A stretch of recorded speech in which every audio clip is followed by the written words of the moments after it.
Assalamualaikum warahmatullahi wabarakatuh. Bersama saya lagi, Haris Pribadi. Baik, dalam video kali ini kita akan membahas salah satu unsur yang sangat penting di dalam dunia tulis menulis, yakni paragraf.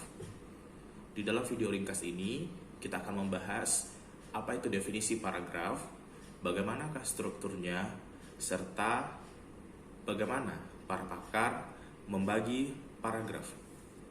Baik, teman-teman sekalian, jika mendengar kata paragraf, maka apa yang di pikiran teman-teman sekalian? Sebagian orang akan menjawab, paragraf adalah kumpulan beberapa kalimat. Nah, sebenarnya itu adalah jawaban yang tidak salah, tetapi belum tepat sepenuhnya. Secara teknis, jika dilihat dari definisi yang kita ambil dari kamus dan beberapa pakar lainnya, paragraf adalah bagian dari teks. Ya, jadi paragraf itu adalah bagian dari teks. Memiliki satu ide pokok dan terdiri atas beberapa kalimat penjelas dan satu kalimat utama. Jadi, jika dilihat dari definisi itu, nah tadi merupakan definisi dari paragraf, yaitu bagian dari teks, memiliki satu ide pokok, terdiri atas satu kalimat utama dan beberapa kalimat penjelas.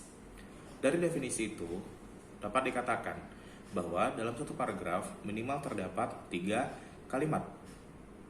Nah, konsep ini adalah konsep yang harus dipegang oleh setiap mahasiswa ketika mereka menyusun makalah hingga skripsi nanti. Baik, itu adalah definisi paragraf yang harus kita ingat betul-betul. Nah, kemudian jika dilihat dari letak kalimat utamanya, para pakar membagi paragraf menjadi 2, yakni paragraf deduktif dan paragraf induktif.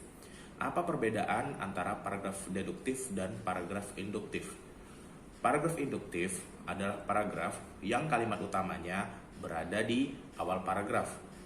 Karena berada di awal paragraf, maka paragraf ini sifatnya adalah analitis, yakni menguraikan atau menjabarkan ide pokok ke dalam beberapa kalimat penjelas.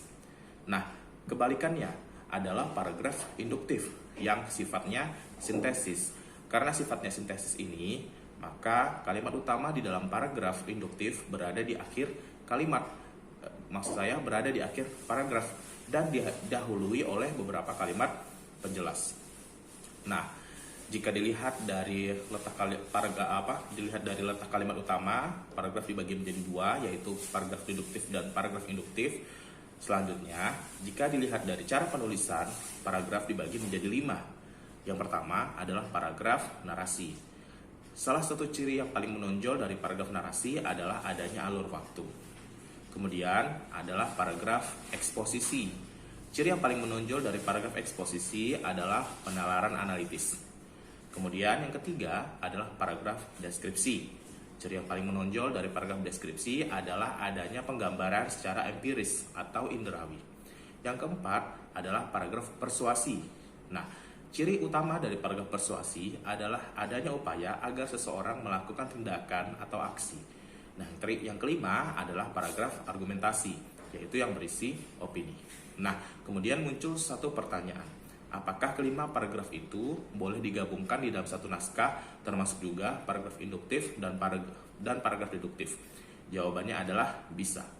Nah, sebagai sebuah contoh dapat kita lihat pada sebuah novel karangan Andrea Hirata, yakni Tetralogi Laskar Pelangi. Jika melihat novel, maka kita tahu bahwa novel adalah karya sastra yang banyak mengandung paragraf-paragraf narasi. Tetapi di dalam novel Laskar Pelangi, penulis banyak meletakkan paragraf deskripsi di awal tulisannya. Tujuannya apa? Untuk memberikan latar atau setting yang bisa menjadi tempat terjadinya sebuah cerita.